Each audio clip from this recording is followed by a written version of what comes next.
Excelentíssimo Sr. Presidente, Sr. Diretor do Centro de Investigação, Joaquim Veríssimo Serrão, Professor Dr. Martinho Vicente Rodrigues, muito obrigado pelo convite e muito obrigado por este momento. Saio daqui certamente mais rico hoje. A diversidade das intervenções e a riqueza das mesmas certamente me enriqueceu, não só do ponto de vista cultural, mas pessoal. Excelentíssima Senhora Vereadora Cristina Casanova, em representação do Sr. Presidente, Excelentíssimo Sr. Presidente, Sr. Professor Doutor Filipe Mudo Marata, numa situação normal estaríamos aqui na mesa e, portanto, pelo menos eu cumprimentaria as pessoas que estão na mesa e, neste caso, permitam destacar o tio, que obviamente foi o fundador da Comissão Portuguesa de História Militar e foi quem, quando eu tinha ainda 17 anos, viram esta obra. Por acaso, não foi nada combinado, ele pegou na primeira e uma das últimas. Esta obra tem exatamente a ver, o seu tio era o júri de um concurso internacional e que me chamou e que me disse que eu, com 17 anitos, já no segundo ano da Academia Militar, seria historiador e viria para aquela casa trabalhar. Mal sabia eu, passado 40 e tal anos, estaria agora no lugar de Presidente da Comissão Portuguesa de História Militar. E muito obrigado à família Joaquim Veríssimo Serrão por tudo o que o vosso pai me deu, porque obviamente foi, é e continua a ser uma referência para mim. E por isso aceitei logo o convite do Sr. Diretor para fazer membro deste Centro de Investigação, na sequência, aliás, na sequência de atividade que desenvolvi o ano passado em Santarém, e eu vou deixar, isto está escrito, vai ser publicado, eu vou simplificar, porque já é tarde, ser o último conferencista é complicado, e eu também estou mais habituado como professor a dar as aulas de outra maneira. É assim, o ano passado, com muito gosto, sendo eu comandante da Academia Militar, enfim, de mais de 4 anos, publiquei com todo o gosto aquela obra, Marquês de Sá da Bandeira, o homem, o militar em político. Fila aqui, no âmbito das comemorações, dos 150 anos da cidade. Muito obrigado. E no âmbito de comemorações, a que a Academia se associou, com o espólio do próprio Marquês de Sá da Bandeira, filho da vila, pai da cidade. Uma expressão muito feliz e comemorações que muito honraram não só Santarém, mas Portugal. Estamos a falar, como há pouco aqui foi referido, de um grande liberal, de um homem que marcou Portugal. E é inevitável, para quem vai falar da fundação do Exército Português, e estão aqui alguns camaradas e amigos que porventura não conhecerão esta história, o Lopes da Silva conhece, que foi obrigado a ler e a rever a publicação, mas é inevitável falar, quando abordamos a questão da fundação do Exército Português, falar da cidade de Santarém. A cidade de Santarém é um episódio interessantíssimo de operações especiais noturna que proporcionou, obviamente, posteriormente, passado alguns meses, a conquista de Lisboa. E é uma operação estudada em termos de história militar e espero que continue a ser estudada e não só, aqui foi chamada a atenção, a ser republicada. Aliás, faz parte da minha missão como Presidente da Comissão Portuguesa de História Militar também, a reeditar obras de história militar para o público em geral e, eventualmente, com instrumentos que não são os livros, agora há os e-books, que vão mais ao encontro da juventude. E faremos isso, e o Sr. Ministro já deu verba nesse sentido, e já estamos a trabalhar nesse e noutras situações inovadoras. E por isso eu pus ali aquela imagem. Santarém faz parte da história militar, não é só aqui a Escola Prática de Cavalaria ali para os Cavaleiros, faz parte da história militar de Portugal. Aqui esteve Dom Afonso Henriques, e é inevitável, porque é falar de Dom Afonso Henriques, que obviamente é o patrono do Exército. E eu vou voltar à história, e vou voltar à história dizendo o seguinte: todo o trabalho que se desenvolveu para esta publicação, a Fundação do Exército Português, que eu coordenei e na qual participei, todo este trabalho teve a ver com as comemorações do Dia do Exército em 2018. O Sr. General-Chefe de Estado-Maior, na altura, questionou a Fundação relativamente à comemoração. E, portanto, o Dia do Exército, comemorado em 24 de outubro, relacionado com a data de conquista de Lisboa, ele achou que era estranho. Vamos a Guimarães, à cidade de berço, as pessoas vão achar muito estranho porque é que vamos a Guimarães e o Exército comemora o seu dia, no dia da conquista de Lisboa. São questões que, obviamente, até o Jornal Comum de Barata já tinha discutido noutros tempos, mas era importante sistematizar conhecimento e, inclusivamente, discutir a questão fundacional. É uma questão complicada para historiadores, aliás, porque a própria questão fundacional de Portugal também é muito complicada para os próprios historiadores, a começar, eu tive ontem uma longa conversa, está aqui o Sr. Vice-Presidente, com a Sra. Presidente da Academia Portuguesa da História, sendo ela medievalista, obviamente a longa conversa sobre a fundação de Portugal. Ela sabia que eu vinha aqui hoje, que nós vinhamos os dois, e lá estivemos meia hora. O problema foi pegar na conversa. E para salvaguardar essa situação, a Fundação de Portugal é comemorada. O Dia de Portugal, como sabem, no dia da morte dos seus poetas maiores. E, portanto, salvaguardou-se a discussão, para não andarmos com Arico, para não andarmos com São Lamento, para não andarmos com Santarém ou com Lisboa. Portanto, defendemos um pouco. Mas isso é bom, é a riqueza da história de Portugal que leva a essa discussão. Outros países com certeza não têm. É como um treinador quando tem que escolher e tem ótimos jogadores. Nós aqui, historiadores, temos muitas datas, temos muitos momentos marcantes da história de Portugal associados, inclusive à história da Europa. E, portanto, o que é que fizemos? Entendi que não deviam ser militares a falar sobre a fundação do Exército. Entendi que, mesmo sendo historiadores e havendo outros historiadores militares, devia haver abertura à sociedade civil. E assim foi. Organizei 2 eventos, na prática com 3 historiadores, de 3 escolas diferentes. O João Gouveia Monteiro de Coimbra, conhecem bem, obviamente todos medievalistas, o Mário Barroca do Porto e depois de Lisboa, sempre mais difícil das escolhas.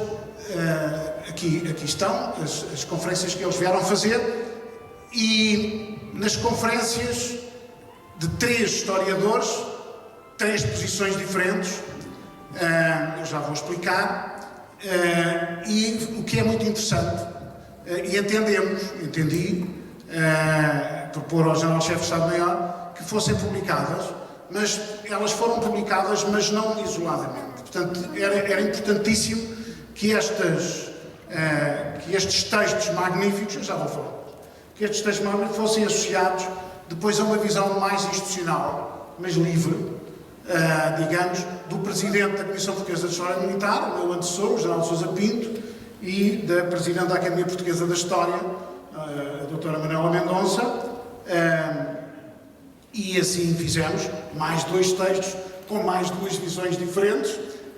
Eu depois fiz um texto sobre o pensar a Fundação, não me empenhando demasiado, vou-me empenhar hoje, a título individual, não como o Presidente da Comissão, nem como um general não ativo, mas como, obviamente, o amante da história. É difícil chamar-me historiador, tendo em conta a minha formação, mas diversificada, mas, sobretudo, trabalhada em termos de investigação na área da história militar, mas era importante também ter um texto institucional do chefe de Estado-Maior. E assim foi, e esta obra foi publicada o ano passado, no dia da Academia Militar, a 12 de janeiro. A Academia Militar, como sabem, vem na sequência do próprio Marquês de Sá da Bandeira, que tem a ver com esta casa, portanto, mas eu vou centrar-me agora exatamente na data fundacional. Vamos comparar 2 situações. Uma coisa, como eu disse, é a data comemorativa, outra coisa é a data fundacional. A doutora Manuela Mendonça e o professor António José Tel, que é o catedrático da Academia de História, quando eu lhes perguntei, e no caso dela, quando ela escreveu, empenharam-se de que deveria a data fundacional do Exército, da Marinha, a Força Aérea é diferente, como compreenderão, criada em 52, portanto, mas no Exército e da Marinha, tal como em alguns países, os 2 catedráticos entendem que a data devia ser a mesma e devia estar associada à data da fundação de Portugal. E voltamos ao mesmo problema, teríamos a discussão novamente da data fundacional de Portugal. Eles, ao contrário, quer o José Varandas, pois eu esqueci-me há pouco de dizer, o José Varandas de Lisboa, quer o Mário Barroca, quer o Gouveia Monteiro, defendiam a possibilidade, tal como eu defendo, a possibilidade de haver as 2 datas. Porquê? Porque grande parte dos exércitos europeus têm datas fundacionais também, diferentes datas comemorativas. Porque muitas das datas fundacionais correspondem a um documento, a um tratado, a um momento que não é representativo para a tropa de uma instituição milenar, mas sobretudo muito hierárquica, muito ligada à questão da estratégia operacional, haver uma data associada a um tratado. E, portanto, normalmente vai-se buscar uma batalha, um grande momento de intervenção, seja da Marinha, seja do Exército, num aspecto específico. E eles foram elencando estas datas. Isto não é fácil. 1128, a Batalha de São Mamede, que por acaso era o dia das Forças Armadas, durante determinado período. Depois, 25 de julho, a Batalha de Ourique, em 1139. Aqui sim, quando o rei Dom Afonso Henriques se intitula rei, apesar isto para historiadores e para nós de história militar, esta batalha nunca mais vai acabar em termos de pesquisa histórica. Julgo que também trabalhou. Exato, eu estou-me a lembrar de um texto seu. Exato, o seu professor também já trabalhou há uns anos, eu vi qualquer coisa sua também. Há muita gente que acha que ainda está por descobrir, quer o local, quer várias coisas relacionadas com a Batalha de Ourique, mas depois, o 5 de outubro, que já foi dia por esta razão, Tratado de Zamora, que é fundamental. Depois, 1147, conquista de Lisboa. Aqui compreendemos todos porque é que esta data aqui está, não só pelo impacto em termos nacionais, mas em termos europeus. Depois, em 1179, a bula Manifesto Probato, obviamente esta também mais um documento que é importante reconhecimento do papado relativamente ao rei Dom Afonso Henriques. Depois, a conquista de Faro. Curiosamente, a conquista de Faro, eu tenho que dizer aqui, é a grande, ela não está aqui o seu vice-presidente, pode comunicar segunda-feira, a conquista de Faro com Dom Afonso III. As pessoas acham que não tem grande significado em geral. E a Manuela Mendonça defende a conquista de Faro porque materializa efetivamente e territorialmente o grande espaço juntando os dois reinos, Portugal e dos Algarves. Depois veio Ceuta, depois vieram as outras histórias que já contou aqui. Mas é engraçado, é a primeira pessoa que eu vi a defender efetivamente a conquista de Faro na sua plenitude. É mais ou menos uma posição, e que também que eu compreendo, muito parecida com Freitas do Amaral, aconselho a leitura do último livro, quando defende, obviamente, um tratado, tendo ele sido, obviamente, um homem que esteve ligado às Nações Unidas, intimamente. E, portanto, também é normal, e sendo direito internacional, defende mais os tratados. Aqui a professora defende uma situação única, mas que eu compreendo e respeito. Mas depois, 12 de setembro, o Tratado de Alcanísio, com definição de fronteiras, obviamente, já com Dom Dinis, e também com Dom Dinis aparece aqui uma data nova, que para nós não é nova historiadores, porque nós conhecemos o Miguel Martins, e o Miguel já defende isto há muito tempo com o João Gouveia Monteiro, são os dois, sobretudo, que defendem, 1299, que é a atribuição das cartas de privilégios concedidas por Dom Dinis em Porto Alegre aos besteiros do conto. Besteiros do conto de Serpa, ou seja, em termos organizativos, é uma visão muito interessante, eu vou desenvolver um bocadinho mais, materializa na dependência do rei, e o Dom Dinis bem quis essa centralização, este foi um dos instrumentos, e era caso único em cruzamento na Europa, materializa essa organização, e portanto isto, até em sintonia com aquilo que se passou com a opção pela Marinha, é também mais uma data. Estamos a falar de possíveis datas fundacionais, mas também, e porventura, poderão ser, e são, é o caso que eu já vou contar, datas também comemorativas. E então, o que é que nós tivemos? Na prática, o Exército até hoje comemora o Dia do Exército em datas abertas ao público em geral, só nestas duas datas. Primeiro foi a Batalha de Ourique e depois a conquista de Lisboa. E então, o que é que tivemos? Em primeiro, a primeira comemoração, o Dia do Exército, foi um despacho do general Pedro Cardoso, que por acaso foi comandante da Academia, e depois veio a ser chefe de Estado-Maior do Exército. Este despacho faz com que seja o Dia do Exército comemorado no dia 25 de julho.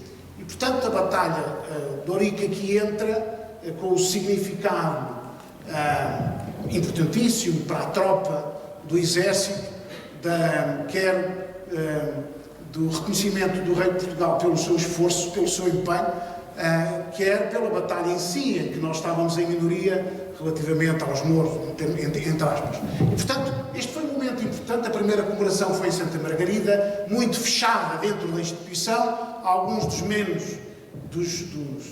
menos jovens que aqui estão poderão lembrar-se, eu também já estava ao serviço, e em 2004 é alterada essa data, nós fomos comemorando, mas sem grande significado. O ano seguinte foi na Academia, no meu juramento de bandeira, lembro-me perfeitamente, estava o Pedro Cardoso no dia, eu fiz o juramento de bandeira naquele dia, e portanto não me esqueço mais, e era o Pedro Cardoso, e portanto não tinha significado, não passava para fora da sociedade, muito fechada a instituição. E o general Valença Pinto, em 2004, por razões que compreendem, faz uma abertura à sociedade civil neste sentido. A data não é favorável. Não é favorável porque no final estava tudo de férias, os jovens não iam assistir à cerimónia naquela data, no final de julho. Por sua vez, havia uns exercícios militares, nem os próprios militares com aqueles exercícios estavam disponíveis para a cerimónia. Entretanto, tinha acabado a conscrição, o serviço militar obrigatório, e, sendo criado o serviço militar profissional, era fundamental ir à sociedade civil. Agora sim, se o Exército era o espelho da nação, com profissionalismo, para ser espelho é preciso ir à nação. E esta visão do general Valença Pinto levou a esta alteração, mantendo como patrono Dom Afonso Henriques. E, portanto, passou do Exército para 24 de outubro, relativamente, em termos de referência, à conquista de Lisboa, porque era, obviamente, um momento significativo da história do Exército, independentemente de ser considerado o Exército ou não, nesta altura, em função da visão que temos hoje. E a partir de então, até hoje, e vamos então até 2018, quando eu estava a falar da criação de todo este trabalho, nas comemorações em Guimarães, e as comemorações do Dia do Exército, têm a ver exatamente com este momento importante para Portugal, ou seja, a conquista de Lisboa. E, portanto, faz-se uma evocação na Igreja de Santa Cruz em Coimbra, onde está o túmulo de Dom Afonso Henriques. Essa evocação é sempre feita nesse dia, e depois há a cerimónia que vai variando. Naquele ano coincidiu com Guimarães, no ano seguinte, portanto, o ano passado coincidiu com Setúbal, e entre 2004, que até foi nos Açores, e esta data tem variado pelo país. Infelizmente, sem ter o público que nós gostávamos em torno da cerimónia, e sobre isso teria muito a dizer, mas é só para verem. Esta, por acaso, também estive presente e foi elucidativa, e como estão ali, digamos, de uma aliança privilegiada com uma Câmara que perdeu os quartéis, e isso tem repercussões. E a Câmara de Setúbal apoiou, e as pessoas apoiaram e estiveram presentes em todos os eventos, mais do que, às vezes, em espaços onde existem quartéis, o que é curioso. Mas eu gostava de marcar, então, esta opção do João Gouveia Monteiro, que é aquela que eu comungo e aquela que eu defendo, até porque ela está em sintonia com aquele que foi os mesmos pressupostos históricos, os mesmos argumentos utilizados para o Dia da Marina. Neste caso, para a data fundacional. Vimos datas comemorativas, vamos ver datas fundacionais. O que é que João Gouveia Monteiro defende? Defende que, efetivamente, em 1299, naquela data de 24 de outubro, quando o rei Dom Dinis vence uma guerra civil, não é propriamente cá está, mais um momento que não é muito prestigiante para um dia do Exército, mas o mais importante do que a vitória em Porto Alegre é que foi a criação dos besteiros do Porto. São 3 documentos importantes que o Martins trouxe para todos nós, da sua pesquisa há vários anos. O Sérgio tem feito um trabalho excelente a esse nível, e o professor João Gouveia Monteiro entende que, efetivamente, é o documento que marca a organização dos besteiros, do conto é do número, dos besteiros, que começou ali e depois se estendeu a todo o país durante cerca de 200 anos. Em Santarém também teve. E, portanto, cada cidade tinha os seus besteiros organizados, que treinavam ao domingo e que o número também não podia passar determinados valores, porque senão também não havia erário público que o pagasse. Isto é importante, porque isto tem a ver com a ação de centralização de poder de Dom Dinis. E daí eu também optar. Portanto, nós, a opção é esta, isto simplificando, depois vem muito desenvolvido, mas como temos pouco tempo, já vai longa a tarde. A data comemorativa, ser a data, esta é a minha proposta ao chefe de Estado, não dizer, ser a data, efetivamente, da conquista de Lisboa, e a data fundacional ser a da primeira organização, digamos, do Exército, não contando com aquelas perspectivas da Idade Moderna, que têm a ver com exércitos profissionais e permanentes, porque nessa perspectiva, como sabem, nós teríamos que ligar um exército a 1641. E também não é essa a visão da maior parte dos países e, portanto, nesse sentido, um país com uma história riquíssima e longa como a nossa, nós devemos defender aquilo que é nosso. E eu julgo que esta perspectiva, não só porque tem uma sustentabilidade científica, mas, sobretudo, porque depois está em linha com isto. Ou seja, o Dia da Marinha tem a ver exatamente com o dia da fundacional, com o 1º de fevereiro de 1317, também com Dom Dinis, quando, como está ali, e bem, isto foi dos 700 anos da Marinha, muito bem, Dia da Marinha, em 1317, Dom Dinis contrata o genovês Manuel de Pessanha como almirante-mor, a organização verdadeiramente de uma marinha de guerra, e muito bem, uma das mais antigas do mundo, e muito bem, e portanto estamos em sintonia, porque o pressuposto é exatamente o mesmo, de criação de uma organização na dependência régia, e nesse sentido depois a Marinha escolheu o dia, e muito bem também, o dia 20 de maio, como data comemorativa. Esta é aquela que conhecemos melhor, porque é aquela que tem a ver com a chegada de Vasco da Gama em 1498 a Calcuta. E portanto, essa é a que os marinheiros todos conhecem. Quando eu pergunto a um marinheiro,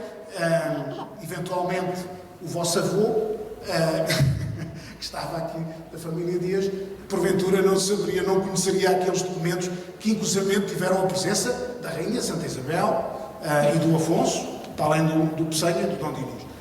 Mas cá está, há uma coerência agora entre a Marinha e o Exército nesta opção. E para terminar, eu diria que estes contributos dos vários historiadores foram importantes para o Exército e eu, como coordenador, obviamente apresento uma proposta sustentada cientificamente, mas também simbolicamente.